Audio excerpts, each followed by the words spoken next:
In the heat of a workout, muscles burning, heart pounding, lungs working overtime, it's easy to let your breath become fast, shallow, and erratic. Most people accept this as just part of physical strain. But emerging science suggests something far more empowering. How you breathe during exercise doesn't just affect performance, it fundamentally shapes your brain's response to stress. Through conscious control of your breath, especially during moments of exertion, you can train your nervous system to become calmer, more efficient, and more resilient. Breath, it turns out, is not just a survival mechanism. It's a steering wheel for your mind. When you engage in strenuous activity, your body's stress response activates automatically. Heart rate rises, cortisol levels increase, and the sympathetic nervous system, the fight or flight branch, takes over. This response is useful up to a point.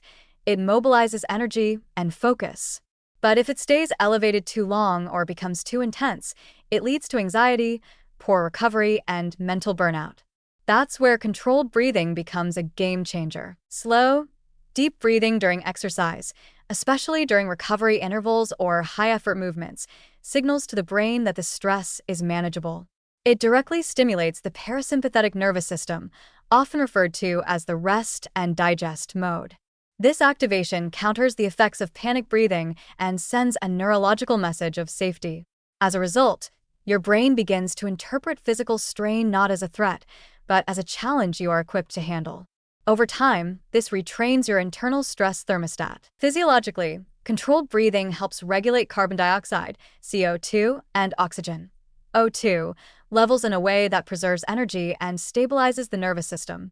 Shallow, rapid breathing, common during intense effort, can lead to excessive CO2 loss, causing lightheadedness and reduced blood flow to the brain.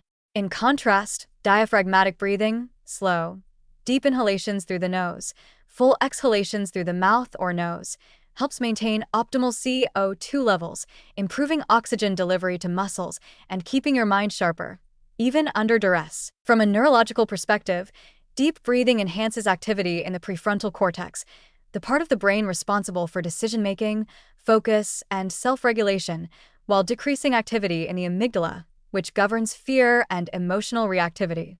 This shift is crucial. It means that even when your body is working hard, your mental state can remain calm, clear, and composed. Instead of panicking or quitting early, you gain the mental space to assess your limits accurately and push just past them. Repeated use of breath control during tough workouts does something even more powerful. It builds interoceptive awareness, your brain's ability to sense and regulate what's happening inside the body.